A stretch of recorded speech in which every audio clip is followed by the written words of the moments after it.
amount adjustments after our tax rates were set in 2018. So that's how we arrive at the 18.5 million. The residential non-residential split is typically received from the province. So last year's split of 82 and 18% respectively was applied, which is different than how we split our municipal taxes, that 65-35 split we spoke about at the last meeting. So because it is an estimate this year, we looked at a potential another alternative calculation method that was put forward in the briefing as well. So the proposed estimate of 18.5 million, as I said, is based on historic Alberta education property taxes and Canmore's share of the total based on the assessment data.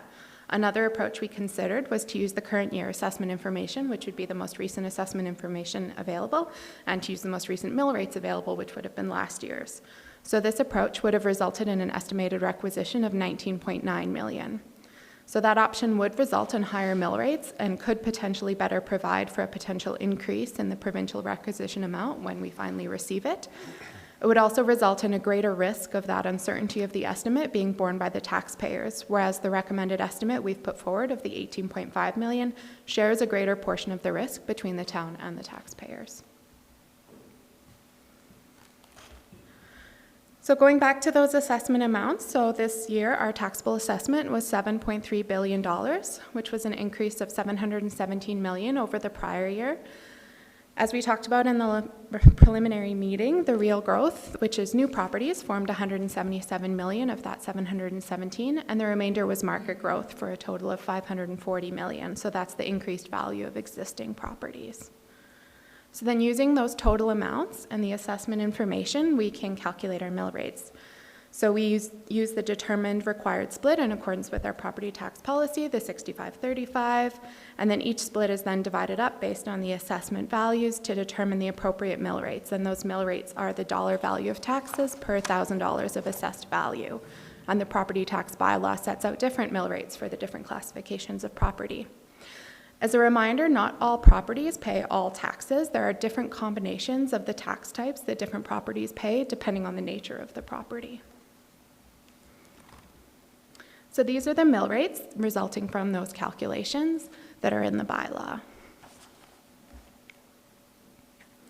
And then this is what those mill rates work out to per 100,000, just to have a bit easier visual. So this isn't the change year over year, just what that mill rate applied to $100,000 in assessment value would result in.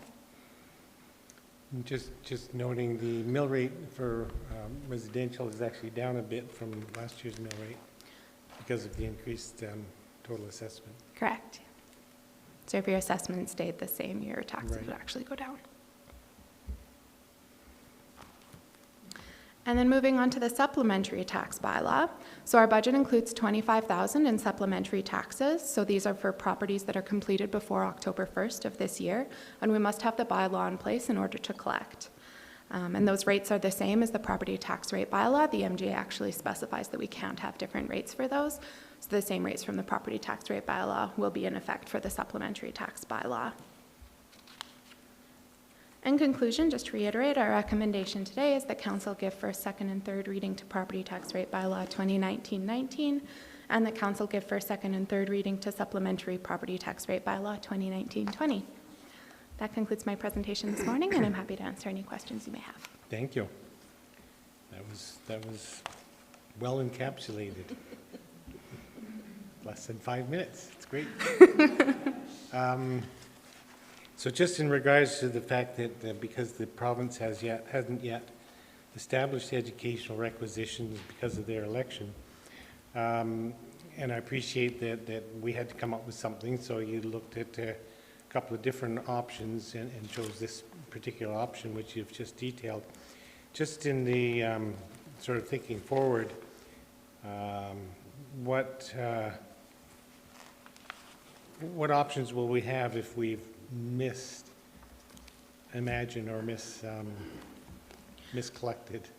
So in the guidance that we've received from AUMA regarding this situation, because it is a little bit unusual, they do specify that if there is a difference, that we can use municipal funds or reserves to cover the difference, or we can account for the difference in the 2020 local education tax rate collection. Right. So if we underestimate, then we can use our perhaps tax stabilization reserve or a different reserve to compensate? And then can we refill that in the next year's requisition to adjust for that need? Yeah, that's my understanding. So with the provincial requisition every year, we do receive the preliminary requisition when we set our rates, and there sometimes are changes from the preliminary one when we set our rates to the final one we receive. So as we saw last year, there was a difference of 35,000, and so there is always the opportunity in the following year to have those over or unders adjusted for, and my understanding is this will be the same. Right. So either whether if we don't get it bang on, which probably we will, if it's overestimated, then there's something we can do to adjust for that. And if we underestimate, there's also something we can do to adjust. And to your point, if we overestimate, then it's the immediate effect is having to collect more taxes than perhaps may be necessary from the residents. Sorry, if we've over-collected? Yeah. Then we would presumably, if our...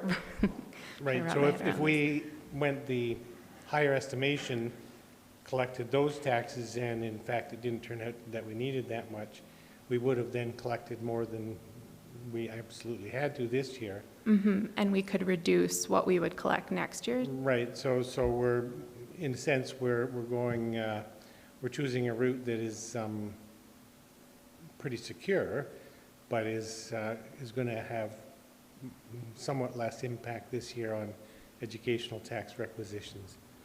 Am I characterizing that correctly? Yep.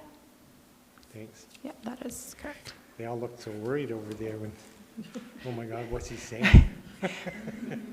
Just maybe just to supplement the response, there really is no way of guessing what the province will collect. It isn't tied to the education department's budget, right? Education requisitions goes direct to general revenues in the province, so it's not like we can take a look at past Department of Education budgets and try to predict what this year's will be. The Premier has also established a blue ribbon panel to review all provincial expenditures and budgets, and you know, what they recommend be collected through the education requisition is anybody's guess, really. So we're basing it, as Ms. Richardson said, on what our assessment share of the overall budget was over the last number of years. And so I think it's a reasonable approach, but we could be off just given that it's a new government and we don't know what their approach will be. No, I agree. I think it is a reasonable approach. Just, you know, it's good to understand how we react one way or the other in the future. Councillor McCallum? Thank you, Your Worship. I don't recollect actually going through this when we had the last provincial election. Nor do I, but, you know, different Was this something that we had to manage, this kind of uncertainty? I don't recollect. No. No, that was my understanding, is I think even in prior years where there's been an election, and I might be wrong, but my understanding was the budget still happened within the normal timeframes. I think this year, this movement to the fall, I think might be what caused this Certainly situation. creates a lot of uncertainty for the school board, for us, everyone. For every municipality. Yeah, every We're all municipality in the across same the boat. province. Interesting. Thank you. Yeah.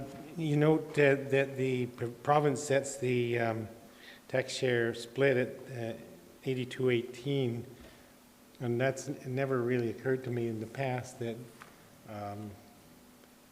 that's the situation. I think I just assumed we were doing 65-35 as well, because that's how we split our own tax revenues. Does anybody know the rationale between 82-18? It seems like an well, it's not the sort of split that I would see as being reasonable across the province. And to clarify, it does change from year to year. So in Does. 2018, it was 82-18. In 2017, I believe it was 83-17. Like, it does seem to fluctuate slightly. It's quite, the historic years I looked at were quite stable. So it doesn't seem to be a set percentage. I see. But we do receive, when we receive the provincial requisition, it is already broken out for us between residential and non-residential, potentially based on how our proportions are changing in relation to the totals province-wide. It's an interesting approach. I mean, so the province puts the brunt of the tax onus on the residential tax payers rather than industrial or non-residential. Interesting. Yeah, just another thought, and I haven't looked at other municipalities, but 83-17, I think our current split in assessment value is 85-15, right? So it could be that the province just uses Could be, your yeah. assessment split. So we could, is that what happens? Yeah, and then they might discount the linear or something. So I see. it appears So as though they're that's just what it is, Going yeah. with the split. Yeah, they just assessment take it split. straight across. Okay, thank you.